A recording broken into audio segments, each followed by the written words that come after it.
Ku kkooti ya KCCA olunaku lw'eggulo wabaddewo jangu nkwekule nga poliisi ekwata abantu bataano abavunaanibwa omusango gwokufera musiga nsimbi mu nnansi y'eggwanga erya Lebanon obukadde 687 nga kigambibwa nti yali azze kugula zaabu.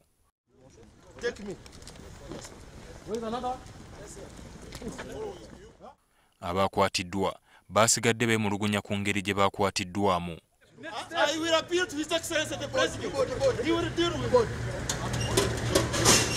Olwaleero Bannamateeka w'abantu bano Musangala Simon Peter atutegeezezza nga nabo beewuunyiza poliisi okuddamu okukwata abantu baabwe n'ebaggulako n'emisango emirala.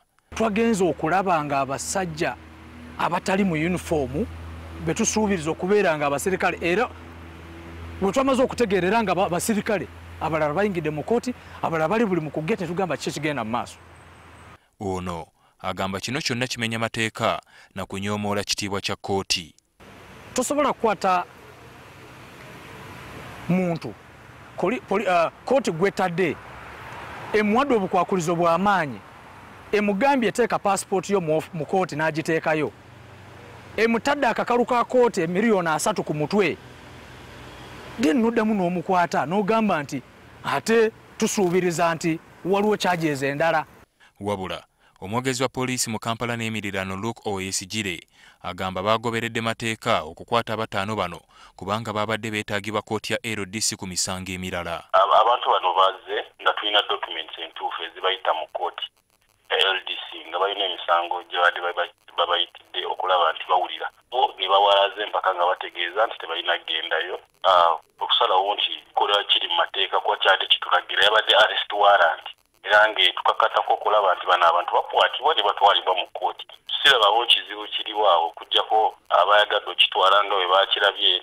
Guno si gwe mulundi ogusoose poliisi okukola kino, era amyuka omwogezi w'ekitongole ekiramuzi Solomon Muyita naye akivumiridde. Agamba nti kino kivvoola ekitiibwa ky'ekitongole ekiramuzi. Tukivumirira Ssaabalamuzi w'eggwanga ng'akivumirira enfunda eziwera nti okutiisatiisa omuntu ogamba abantu bajja kutandika n'okutyamako nti balowooze nti kkooti newokola otya tosobola kufuna ddembe lyo ng'oyise mu kkooti. Kiweebuula ekitiibwa kya kkooti, kiweebuula era tukivumirira. Wabula Musangala agamba beekubidde enduulu eri akakiiko ka poliisi akakwasisa empisa olw'okukwata abantu baabwe so nga balina n'amabaluwa agalaga nti beeyimirirwa. Poliisi etteeka okubeera ne serious disciplinary measures.